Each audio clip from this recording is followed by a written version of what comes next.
Hello, dear learners. Welcome back to the series of e-lectures initiated by Board of Technical Education of Rajasthan, Jodhpur. Today's e-lecture is on the poem Where the Mind is Without Fear, composed by the Nobel Prize winner Rabindranath Tagore. My name is Dr. Vinita Kumawat. I am lecturer in English at Government Polytechnic College, Dausa.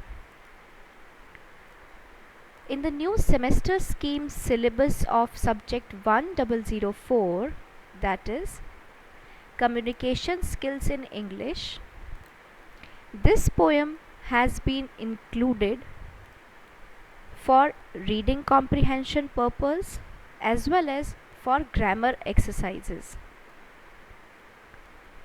So today we will study this great poem by a great author, poet, novelist Rabindranath Tagore in detail. I will also share some details about the poem that make this poem a wide read and a very popular poem. This poem, that is Where the Mind is Without Fear, is a poem written by 1913 Nobel laureate Rabindranath Tagore before India's independence. It represents Tagore's vision of a new, free and awakened India. It is an expression of the poet's reflective spirit and contains a simple prayer for his country, that is, the India of pre-independence times. The poem was most likely composed in the year 1900 in Bengali under the title Prarthana, meaning prayer. The English translation was composed around 1911.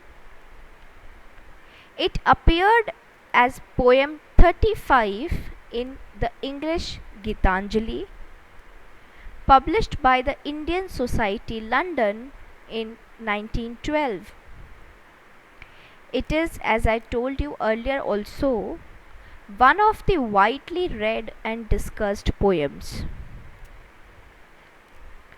The poem is a prayer to God and was written during the time when India was under the British rule and people were eagerly waiting to get their freedom, attain their independence from the British rule.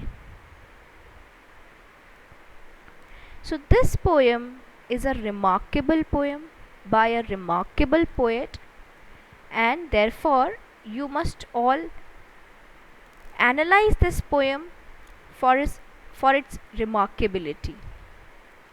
So let's begin a detailed analysis of the poem Where the Mind is Without Fear. Where the mind is without fear and the head is held high. You must keep in your mind that it was written in the form of a prayer to God. So it is a prayer, a prarthana, as it was titled when it was first composed in Bengali. So this is a prarthana or a prayer to God. So the poet writes, where the mind is without fear, जहाँ किसी के भी mind में कोई डर ना हो, यानी किसी का भी जो माइंड है वो निर्भय हो, जिसमें कोई भय ना हो, कोई डर, कोई फियर ना हो. And the head is held high, और जहाँ सब अपना हेड, अपना मस्तक हाई, सर उठाकर चलते हों, सर उठाकर रखते हों. जो व्यक्ति निर्भीक होगा, जिसे किसी का डर नहीं होगा, जिसे किसी चीज़ का भय नहीं होगा, वह अपना सर उठाकर चल सकेगा. तो पोएट प्रार्थना कर रहे हैं कि जहाँ सब निर्भीक हों, निर्भय हों, जहाँ किसी के दिमाग में कोई डर ना हो और जहाँ अपना मस्तक सब ऊपर रखते हों, यानी सम्मान के साथ जीते हों। Where knowledge is free, knowledge is free से मतलब है जहाँ सभी को समान नॉलेज प्राप्त करने का अधिकार हो, यानी नॉलेज को किसी तरीके से बाउंड ना किया जाए, किन्हीं बंधनों में ना बांधा जाए। क्योंकि जब नॉलेज को रेस्ट्रिक्ट कर दिया जाता है, लिमिटेड कर दिया जाता है, तो जो लोग नॉलेज अक्वायर करना चाहते हैं, नॉलेज प्राप्त करना चाहते हैं, उन पर बहुत अलग अलग बंधन लगा दिए जाते हैं। वो बंधन वेल्थ बेस्ड हो सकते हैं, कास्ट बेस्ड हो सकते हैं, क्लास, जेंडर और रिलीजन बेस्ड हो सकते हैं। अर्थात जहाँ सभी को ज्ञान प्राप्ति का समान अधिकार हो, जहाँ कोई भी व्यक्ति नॉलेज प्राप्त करने के लिए स्वतंत्र हो, फ्री हो। Where the world has not been broken up into fragments by narrow domestic walls। यहाँ जो ये नैरो डोमेस्टिक वॉल्स की बात की जा रही है, वो नैरो डोमेस्टिक वॉल्स कास्ट की हो सकती है, क्रीड की हो सकती है, रिलीजन, कलर या सुपरस्टिशंस की हो सकती है।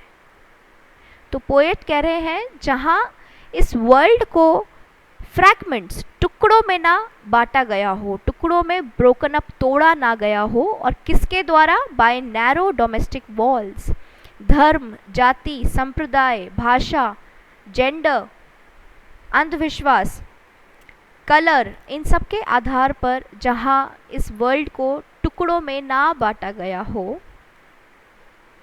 Where words come out from the depth of truth, जहाँ शब्द, जहाँ बोली सच्चाई की गहराई से आती हो। डेप्थ ऑफ ट्रूथ का बहुत इम्पोर्टेंस है। क्यों? क्योंकि एक सच ही, सत्य ही ऐसी चीज़ है जो आखिर तक बना रहता है।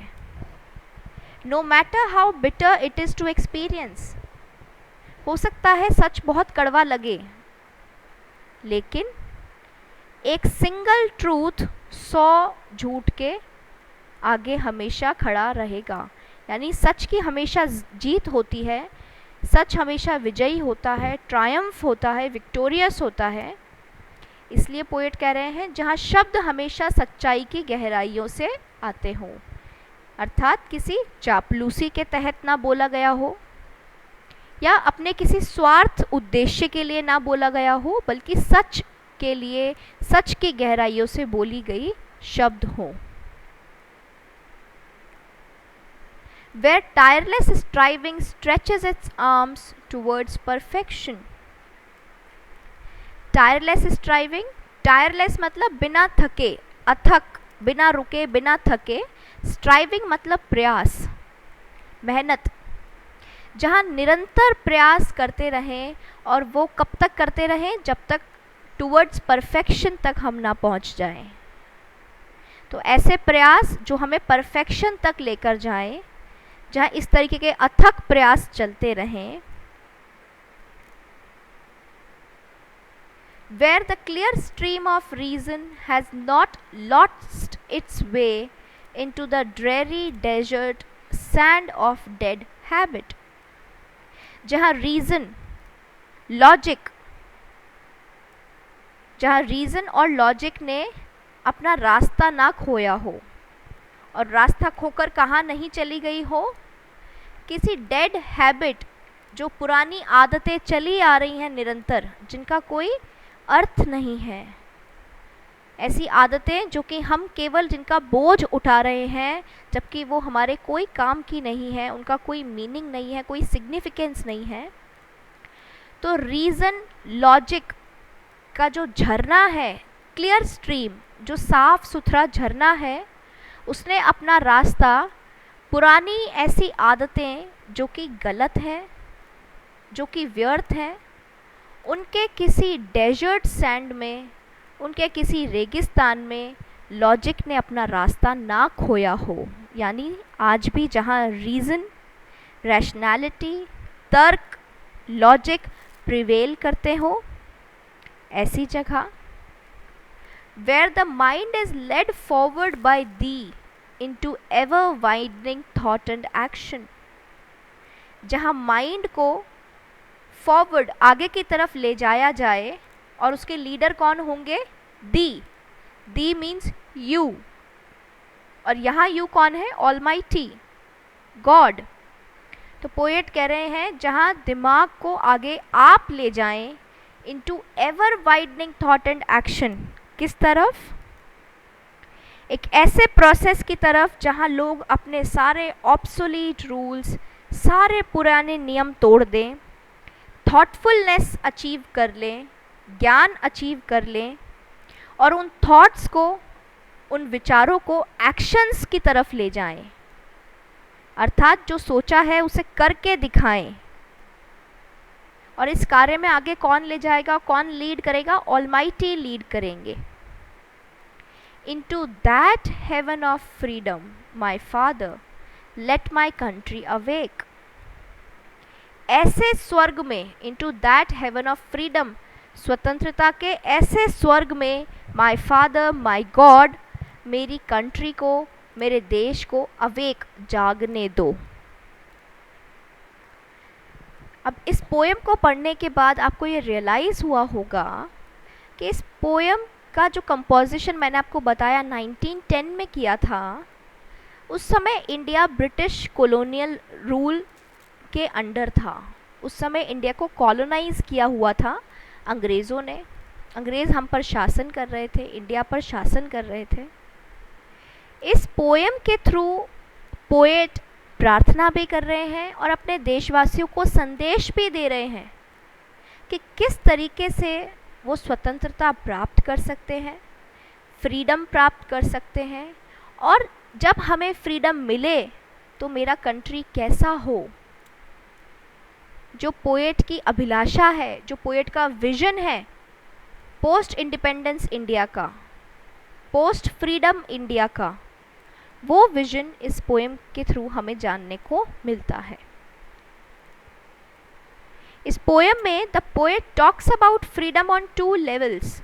जो पोएट है वो फ्रीडम की 2 स्तर पर बात कर रहे हैं।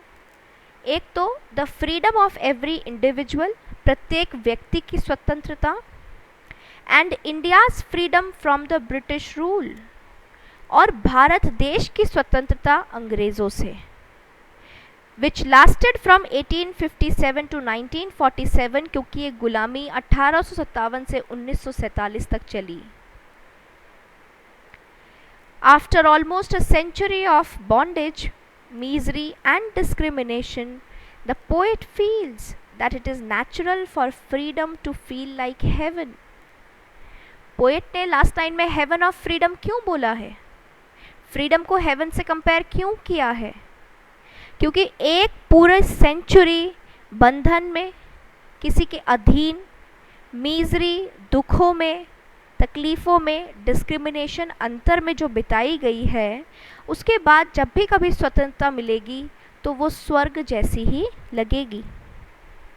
इसीलिए पोएट ने इंडिपेंडेंट इंडिया को, फ्री इंडिया को हेवन से कंपेयर किया है। और जब लास्ट का जो फ्रेज़ है लेट माई कंट्री अवेक, ये एक इंडिकेशन है एक प्रेयर का, ऐसी प्रेयर जो ऑलमाइटी से की गई है to help the people of India fight for their freedom. कि ऑलमाइटी से हम रिक्वेस्ट कर रहे हैं, प्रे कर रहे हैं कि वो भारत को उसकी स्वतंत्रता पाने में मदद करे, उसकी लड़ाई में उसकी मदद करे, and break free from the bondage of British rule, और अंग्रेज़ों के शासन से मुक्ति दिलाए। So this prayer is to almighty to help the people of India fight for their freedom। और वो इंडिया कब हेवन बनेगा? जब सबका माइंड निर्भय होगा, निर्भीक होगा, बोल्ड होगा, जिसमें किसी प्रकार का कोई डर ना हो, सब अपना मस्तक अपने सम्मान से, अपने रेस्पेक्ट से ऊपर रख सकें। जहाँ नॉलेज फ्री हो, नॉलेज को बंधनों में बांधा ना गया हो, नॉलेज को रेस्ट्रिक्टेड लिमिटेड ना किया गया हो, जहाँ वर्ल्ड को छोटी छोटी वॉल्स में, नैरो, बहुत छोटी डोमेस्टिक घरेलू खुद की बनाई हुई वॉल्स में तोड़ा ना गया हो, ऐसी डोमेस्टिक वॉल्स जो कि हमारे देश की प्रगति के लिए भी घातक है। क्योंकि यदि इस देश के लोग इन छोटे छोटी दीवारों में, ऐसी दीवारें जो जाति, धर्म, संप्रदाय, रंग, लिंग, अंधविश्वास के आधार पर बनाई गई है, यदि मेरे देश के लोग इन वॉल्स में ट्रैप हो जाएंगे, इनमें बंधन बन जाएंगे, तो वो कभी भी ब्रॉड माइंडेड नहीं बन पाएंगे और प्रगति नहीं कर पाएंगे, आगे नहीं बढ़ पाएंगे। और यदि हमारे देश के देशवासी आगे नहीं बढ़ पाएंगे तो देश भी कभी आगे नहीं बढ़ पाएगा। जहाँ सच्चाई की गहराइयों से शब्द निकलते हों, जहाँ व्यक्ति जो भी उसके मन में है उसे एकदम बोलने के लिए फ्री हो, स्वतंत्र हो, ना केवल उस पर कोई फिजिकल बॉन्डेज, कोई बंधन लगाया गया हो फिजिकली, बल्कि इमोशनल बैरियर्स भी ना हो।